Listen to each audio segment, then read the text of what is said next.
តាណាទូលបង្គំខ្ញុំសូមបន្តនៅបន្តពីការសង្កត់របស់ព្រះបរិយាសម្ភារពញាតោនៅឆ្នាំ1634មកក៏មានព្រះមហាក្សត្រដែលជាប្អូនបង្កើតរបស់ព្រះបរិយាសម្ភារនឹងដែរគឺសោយរីបន្តពីឆ្នាំ1635តទៅគឺដែលមានព្រះនាមក្នុងរាជថាព្រះបាទសម្ដេចព្រះរាជាអង្គការព្រះបរមរាជាធិបតីពញានុនិងពញាណនគឺនិយាយរួមគ្នាតែម្ដងសោយរាជក្នុងព្រះរាជវាំងឧដុង្គដូចគ្នាហើយរាជរបស់ពញានុនេះគឺមានការបះបោរមួយយ៉ាងធំដែលដឹកនាំដោយអ្នកសិល2នាក់ឈ្មោះបល្ល័ង្កពេជ្រនិងបល្ល័ង្ករតនៅភូមិរលាំងគ្រឿលប្រកាសខ្លួនថាជាស្ដេចនេះនៅឆ្នាំ1638ហើយប៉ុន្តែដើមរាជរបស់ព្រះអង្គគឺឆ្នាំ1635មានពួកហូឡង់បានចាប់សំពៅខ្មែរយើងដែលដឹកទំនិញទៅរកស៊ីជួញដូរផ្លូវឆ្ងាយនោះទៅចាប់នៅក្រុងចាការ៉ាតាតែព្រះអង្គបានធ្វើការចរចាឲ្យបានសម្រាប់ពីឆ្នាំក្រោយមកសំពៅរបស់ហូឡង់2គ្រឿងចាក់ចេញពីក្រុងចាការ៉ាតាមកវិញនាំទំនិញនិងកំភ្លើងធំច្រើនយកមកដើម្បីជួញដូរជាមួយខ្មែរយើងប៉ុន្តែមួយទៅគឿងនៅឆ្នេរនៃទន្លេមេគង្គព្រះអង្គនោះបញ្ជាឲ្យរឹបអូសយកសំពៅនោះទាំងអស់យកកប៉ាល់នោះទាំងអស់ឃ្លាំងទំនិញអាវុធទាំងបានយកទាំងអស់អត់បាច់ទិញបាច់ដូរទេយកតែម្ដងព្រោះវាគាំងជាប់ហើយក៏ពីឆ្នាំក្រោយមកបានទេសាភិបាលរបស់ប្រទេសហូឡង់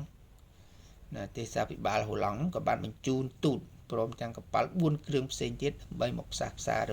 វិវាទគ្នាខាងលើនេះឯងហើយនៅក្នុងឆ្នាំនេះដែរគឺ1638ព្រះ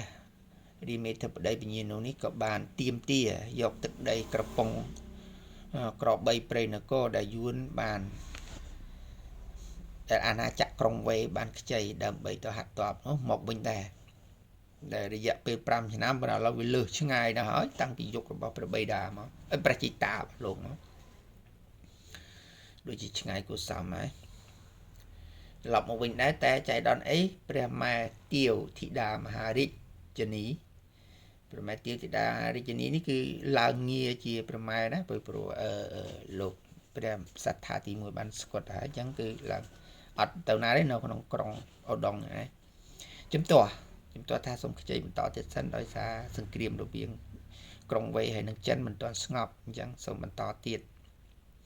តាមពិតគឺលទ្ធផលគេបានជំហានជោគជ័យទៅហើយគឺគេបានដាក់នៅរចនាសម្ព័ន្ធនិងគ្រប់គ្រងដោយមេការយួនមេតបធំអីច្រើនគ្រប់កន្លើអស់ហើយខ្មែរយើងគ្រប់គ្រងមិនដល់រវល់តែនៅក្នុងរាជវាំងឧដុង្គនេះដល់ឆ្នាំ1639លោកទ្រង់ប្រឈួនពញានុទ្រង់ប្រឈួនសុគតបាត់ទៀតអញ្ចឹងរាជបុត្ររបស់ព្រះសាថានេះដូចវិជនខ្លីៗដល់សោយរាជបាន1ឆ្នាំ2ឆ្នាំស្គត់ឆ្នាំនេះបានឡើងព្រះអង្គនន់មកជំនួសដោយព្រះឧបយោរាជគឺព្រះអតីដែលជាឪពុកមាផងលើកកូនខ្លួនឯងមកសោយរាជបន្តពីពញានុនេះឈ្មោះថាពញានុយើងហៅថាពញានុទី1នេះណាដែលមាននាមក្នុងរាជថាព្រះបាទសម្ដេចព្រះរាជាអង្គការព្រះបទុមបរមរាជាធិបតីហើយលោកសោយរាជភ្លឹបលោករងលើកនៅក្សត្រីព្រះនាមទេពបញ្ចរជាឯកទេពីថ្វាយព្រះនាមថាព្រះវរក្សត្រីស្រីចក្រពត្តិរាជម្ចាស់ស្ត្រីអង្គនេះនិងព្រះអង្គនុននេះបានរៀបអភិសេកឲ្យប្រសូតនៅបុត្របានបុត្រប្រុសមួយគឺព្រះនាមជ័យចេតព្រះនាមជ័យចេតនេះបាននិយាយបន្តទៅទៀតហើយបានបុត្រប្រុសមួយគឺព្រះនាមជ័យចេតនេះដែលបានចាប់ដៃគ្នាគឺចង់បញ្ជាក់ថាព្រះសត្វត្រីអង្គនេះគឺត្រូវជាប្អូនរបស់ព្រះរាជសម្ភារដែរអញ្ចឹងបានន័យថាលោកមានប្អូនស្រីប្អូនប្រុសបន្តគ្នាអញ្ចឹងហ chẳng bạn này vô bóng ổn cho đốn vô cái này đâm bày sao đi nhé chấm này bên nhé chănដែលជាព្រះអនុជរបស់ព្រះរាជសម្ភារដែរអន់ចិត្តឃើញថានុននេះព្រះអង្គនុននេះជារាជបុត្ររបស់ព្រះឧត្ត័យរាជដែលជាខ្សែឧបយោរាជជាឧបរាជមិនមែនជាខ្សែសោយរាជទេដល់អញ្ចឹងអន់ចិត្តនោះបកកើនតបបកកើនមានសេនារបស់គលោកចនិត3 4នាក់ទៅគាត់ថាបាច់ຕົកទេទៅធ្វើគុតស្ដាច់តាំងឪពុកតាំងកូននឹងមកលើកតប្រេះតប្រាស់អញ្ចឹងដូចគ្មានគិតគូរប្រទេសជាតិទេយកនេះយប់នឹងឯងទៅធ្វើគុតទាំងព្រះបិតានិងព្រះរាជបុត្រព្រះអង្គឧបយោរាជព្រះឧត្ត័យរាជនិងព្រះនន់ចោលទៅចំណែកកូនរបស់ព្រះឧបយោរាជដែលជាឪពុកមាហ្នឹងមាន3ទៅទៀតគឺព្រះអង្គអឹមនោះពេលដែលគេធ្វើគុតនៅព្រះឧត្ត័យរាជនិងព្រះរាជាអង្គនន់នេះរត់ទៅជ្រកជាមួយម្ដាយព្រះមេដារបស់ព្រះអង្គចានបង្កើតហ្នឹងហើយរត់ទៅជ្រកជាមួយពួនរត់រួចខ្លួនទៅចំណែក2អង្គទៀតគឺព្រះអង្គសោនិងព្រះអង្គតន់បានរត់ទៅជ្រកជាមួយម្ចាស់ស្ត្រីទាវធីតារាជ